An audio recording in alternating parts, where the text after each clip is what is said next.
মনোবীক্ষণ polyclinic, চিকিৎসার জগতে এক দশক। এখন এখানে সব বিষয়ে ডাক্তারবাবু একসাথে তলায়। ফোন করুন 7477999515 এই নম্বরে।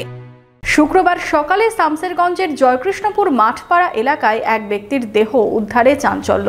খবর পেয়ে ঘটনাস্থলে পৌঁছয় পুলিশ। পরিবারের দাবি মানসিক ভারসাম্যহীন ছিলেন ওই ব্যক্তি।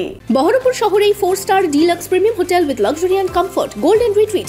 এখানেই জেলার একমাত্র ডিস্কোথেক, আছে রেস্টুরেন্ট, লাউঞ্জ বার, অত্যাধুনিক gym, spa, swimming pool, club মেম্বারশিপের সুযোগ। বহরমপুর শিল্প তালুকে গোল্ডেন রিট্রিট। সাত সকালে এক ব্যক্তির দেহ উদ্ধারে চাঞ্চল্য ছড়ালো শামসেরগঞ্জের জয়কৃষ্ণপুর মাঠপাড়া এলাকায়। জানা যায়, শুক্রবার সকালে মাঠপাড়া ইটভাটার কাছে সুবোধ মণ্ডলের দেহ পড়ে থাকতে দেখেন স্থানীয়রা। এই ঘটনায় চাঞ্চল্য ছড়ায়। খবর পেয়ে ঘটনাস্থলে পৌঁছয় পুলিশ। দেহ উদ্ধার করে ময়না তদন্তের জন্য পাঠায়। মৃত ব্যক্তি শামসেরগঞ্জ থানার তিনপাকুড়িয়া গ্রাম পঞ্চায়েতের রানীপুর গ্রামের বাসিন্দা। পরিবারের দাবি মানসিক ভারসাম্যহীন ছিলেন ওই ব্যক্তি।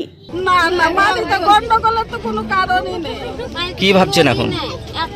কি ভাবছি যে আমার দাদাকে নির্মম ভাবে মেরে ফেললো, তাদের শাস্তি যদি হয় তো করুক। আর আমার দাদা তো নির্মম ভাবে চলেই গেল, আমার বুড়ো মা থেকে গেল। এক মুঠ আগুনের আশায় আমার মা বেঁচে আছে, তাকে তো আর আমরা দিতে পারলাম না।